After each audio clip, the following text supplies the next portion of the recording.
Legend says the kings of Mewar in Rajasthan were descended from the divine prince Rama and from Surya, the sun god himself, who is daily honored by priests of the Eklingji temple in this part of northwestern India.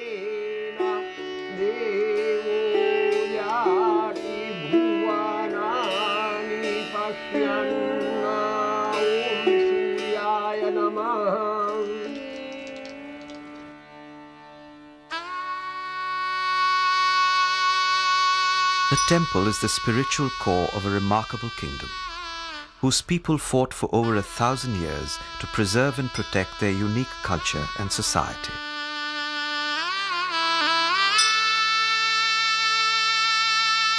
Mewar's tales of chivalry and valor begin in the 8th century with the adventures of Bapa Rawal, its legendary founder.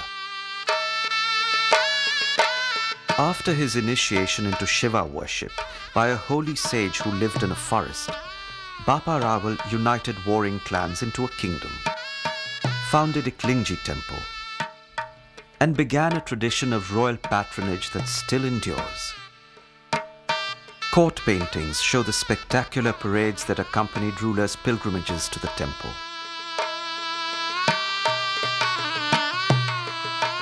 Bapa Rawal and his heirs saw Shiva Eklingji as the real ruler of the kingdom.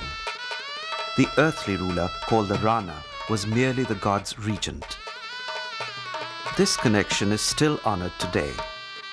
Arvind Singh Mewar, the heir to the royal line, is anointed by Eklingji's priests at his birthday puja.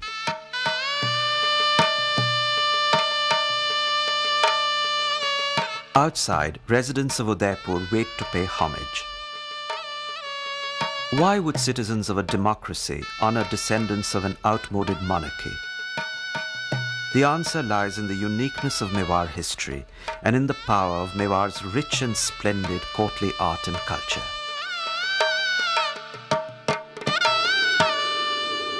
Elsewhere in India, Muslim dominance and European occupation influenced Hindu traditions. But Mewari independence was preserved by its terrain and by its people, Rajputs or sons of kings, who idealized hardiness and self-sacrifice in the defense of their way of life. Enduring legends are told about Chittorgarh, the fortress that was Mewar's capital for 800 years. It tops a massive rocky plateau rising 150 meters above the fertile plains. Through its towering gates passed kings and nobles, mighty armies, and merchant caravans, visiting the city whose ruins still have the power to enchant. The city's women were famed for their beauty, and one woman's beauty was its first downfall. This summer palace evokes the tragic story. Padmini was the bride of Rana Ratan Singh. But the Sultan of Delhi, seeing her face in a mirror, became obsessed with her and besieged the fort in 1303. When it became clear beyond doubt that Chittor fort would fall, the men rode out dressed in sacrificial saffron robes to meet certain death on the battlefield. The women joined their husbands through the rite of Jauhar, flinging themselves into a huge funeral pyre. The Sultan conquered a smoking, depopulated ruin.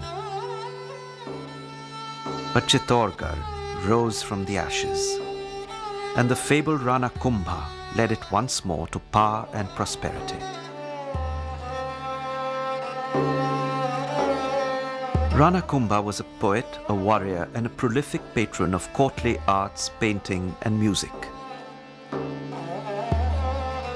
He earned lasting fame as a builder of Chittorgarh.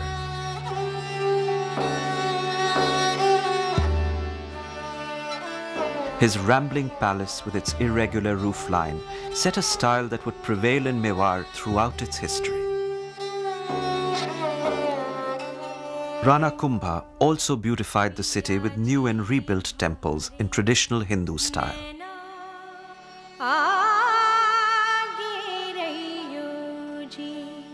The Mirabai temple is named for the great mystic poet, who it is said was the wife of a Mewari ruler. But the god Krishna was her true love, and Mirabai's poems sing of her longing to be united with him.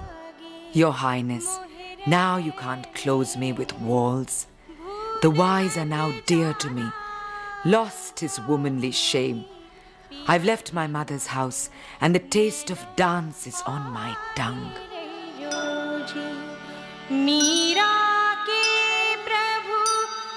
One of the best-known saints of the Bhakti movement, Mirabai wrote poetry that exemplifies the anti-caste, anti-patriarchal values of bhakti, or mystical union with the divine. Mira's songs, passed down among the people, are as much a legacy of Mewar as the temples and towers of Chittorgarh. The remarkable Jayastham, or Tower of Victory, is said to have been built by Rana Kumbha after defeating a neighboring sultan. After Kumbha's time, Mewar power declined, and Chittor was attacked several times more. Once the Mughal Emperor Akbar himself led the fray, conquering the fortress after a prolonged siege. One member of the royal family escaped the carnage and continued the line. The survivor, Uday Singh, found refuge in the western hills of Mewar near Iklingji temple and beside a beautiful lake.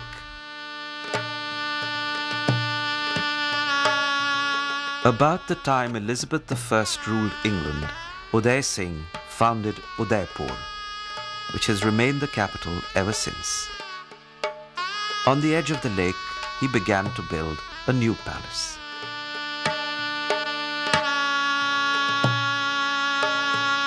If he admired Mughal palaces rising all over North India, he ignored them, choosing to erect a conscious homage to the Mewari palace at Chittorgarh.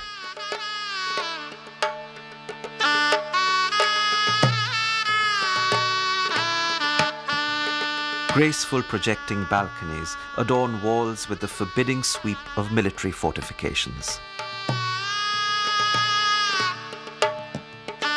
Court musicians once sat above the gate, playing wind instruments and drums to sound the hours.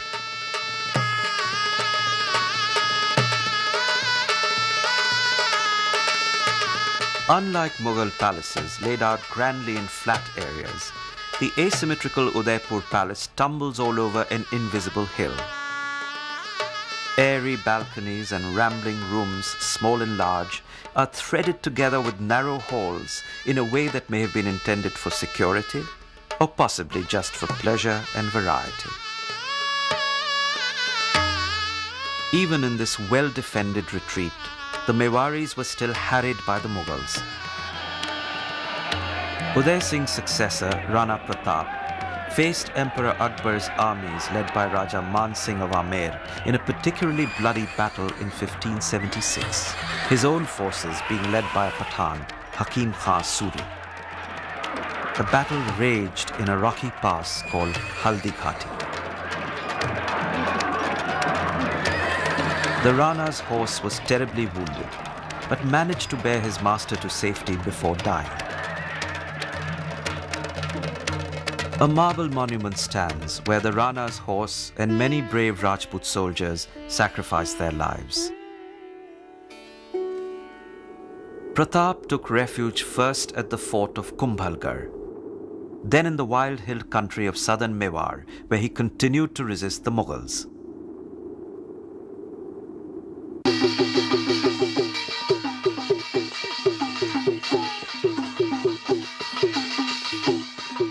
He was aided by the Bhils, tribals who were longtime allies of the Ranas.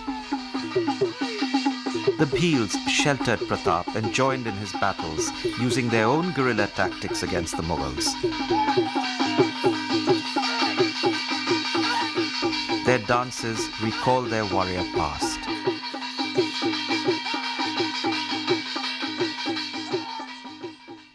In 1615, a treaty with Prince Khurram, the grandson of Akbar, allowed the new Rana to return home to Udaipur and begin rebuilding.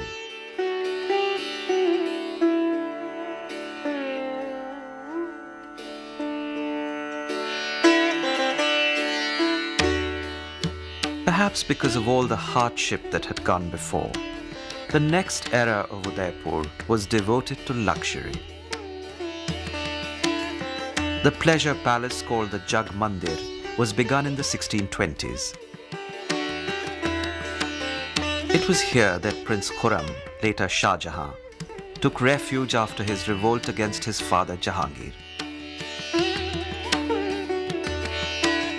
The Jag Mandir and the later Lake Palace, now converted to a hotel, have been justly celebrated for their beauty.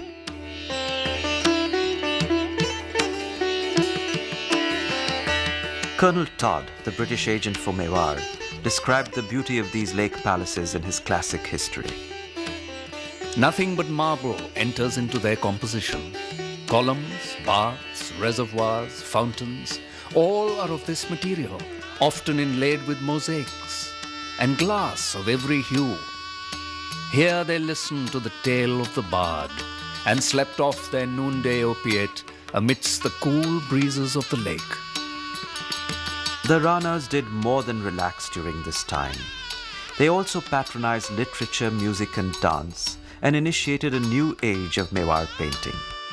Under Jagat Singh I, a resurgence of the arts took place.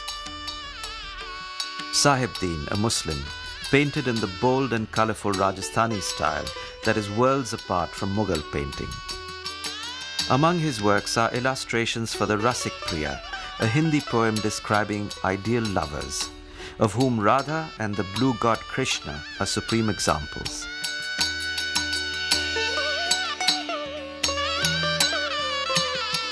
Here, Radha and Krishna steal an underwater kiss. Jagat Singh also commissioned Sahibdeen to paint a Ramayana. This epic celebrates the divine prince Rama, from whom the Mewar rulers claim descent. At the same time, the rulers of Udaipur continued adding to the city palace. Often, new rulers rebuilt as they expanded. The formal marble grandeur of this courtyard and its playful glass inlay peacocks are clearly inspired by contrasting aesthetics from two eras. The fourth floor of the palace yields a surprise. Trees grow in an open courtyard on top of the rock around which the palace is built. Nearby, less organic decor prevails. These rooms were redecorated with glass in the 19th century. Another small room is completely covered with murals celebrating court events and spectacles. One painting shows the historic meeting between Rana Sangram Singh and the officials of the Dutch East India Company, who visited Udaipur in 1711, an event of great rarity in those days. This same Dutch party may have brought some Dutch tiles that Rana Sangram Singh used, among the many Chinese tiles in his new apartments. In contrast to such novelty, the mosaic couples on the courtyard walls seem inspired by Rajasthani folk art.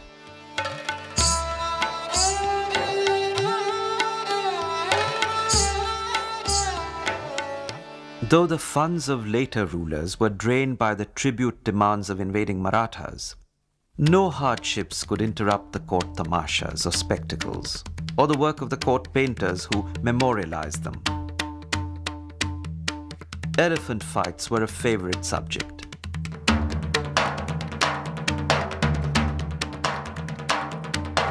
Days of state processions, darbar assemblies and feasts continued to occupy the royals and divert them from their troubles.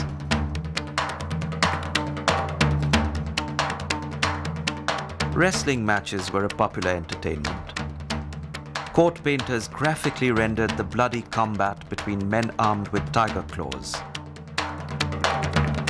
Even the women watched from the seclusion of the zanana.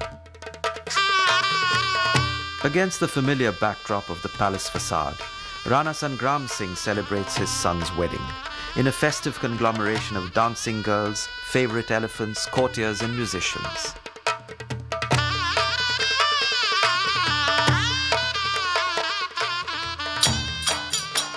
The spring festival of Holi, in which celebrants throw colored powders at each other, creates a dazzling show.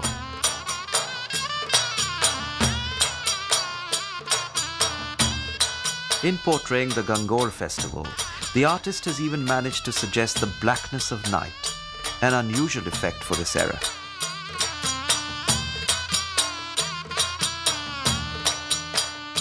Hunting was another favorite activity of the Mewar aristocracy.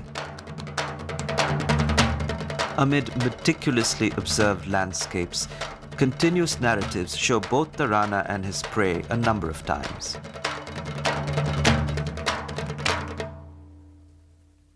By the beginning of the 19th century, the fortunes of Mewar were at their lowest ebb. This was the occasion which brought the English officer James Todd to Mewar, in answer to the Rana's request for British protection from the raiding Marathas.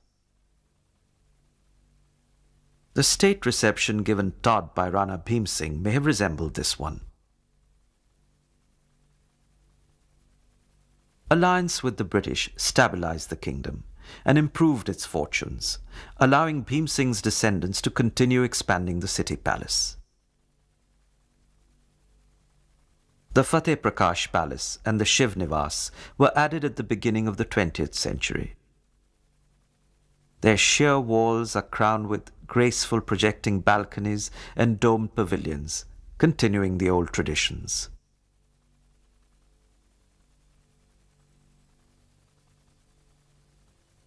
These sybaritic retreats are now the province of tourists, who may bask in the luxury once reserved for royalty.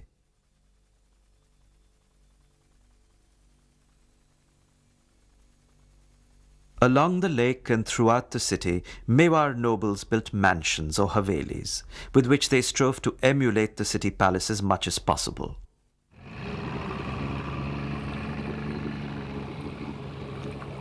Like the palace, these homes were extended and modified over the years. Today, some are hotels, others public buildings, and yet others remain private homes. Court painters continued to ply their brushes. In a Gangaur festival around 1935, Bhupal Singh watches entertainers dance. But the crowds attending have begun to change. Among the onlookers are European couples and their children.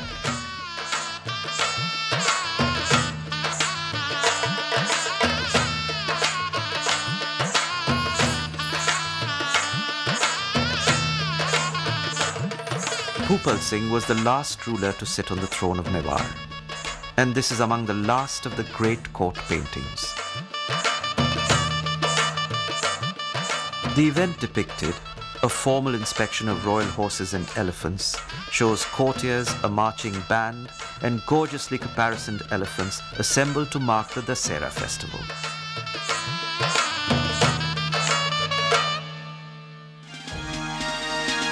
Though the days of royalty are over, some traditions are still honored by the citizens of Udaipur, led by the heir to the ruling family, Arvind Singh Mewar, who lives in a portion of the palace complex, Shambhu Nivas. Arvind Singh is both a modern man and a diligent upholder of Mewar tradition. It is important that we understand the inception of the state of Udaipur, because it's unique in its characteristic and unlike any other formation of any other state in the world. It was handed over to one of the pupils of a religious saint and with directions to hold it in trust. And I think the concept of trusteeship came into existence almost 1400 years ago. And when one holds any item in trust, the relationship and the approach is very different as you do when you hold it as an owner. And I think we have tried to follow that principle, that we are holding Udaipur in trust, and therefore it's not for us to misuse, abuse, or do as we like, but we would like to keep it in perpetuity. It's important to recall the day India became independent in 47, that my grandfather was the first independent sovereign ruler to have amalgamated his state into the Union of India. And as we are all aware that our forefathers were committed to keeping the state of Mewar totally independent and free of any and all external forces. And when the opportunity arose to unite India into what it is today, the largest democracy, the words with which he convened the state into their is what I'd like to read out. Today is a day of which one should be greatly proud. India is independent. It brings to fulfillment the 1400 years struggle and endeavor of my forefathers. It becomes my holy duty, on behalf of my ancestors, to hand over to the leaders of free India this cherished and sacred flame of freedom to the country as a whole. And I think these words just say it all. Certainly, Mewari culture is a rich part of India's heritage, preserved for us by a people who resisted, sometimes at great cost, outside influence and outside rule. Its treasures, once reserved for an exclusive audience, are today available to everyone. They reveal to us a vision of a world that is only now fading from living memory.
mare, et ipse fecit iud, et aridam funda verunt manus eius.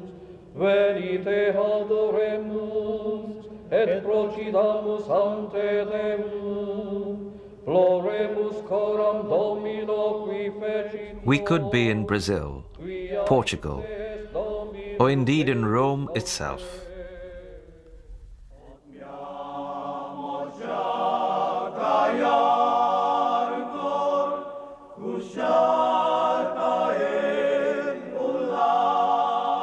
But this is India's western coast, where 30% of the population is Roman Catholic.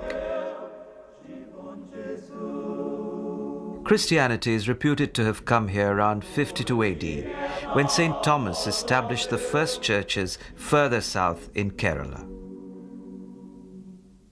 These celebrants are reminders of a more recent time in India, when Portuguese ambition and Roman Catholic zeal established a city that became a dazzling outpost of Western imperial grandeur. The city was Goa, and many called it the Rome of the tropics.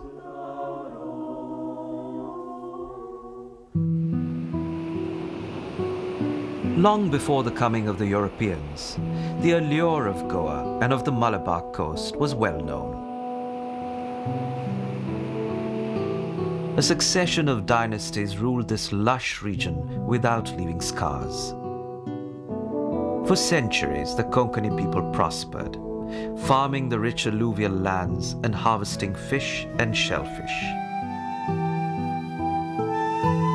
Near the end of the 15th century, the Muslim ruler of Bijapur summered in a palace on the Mandavi River.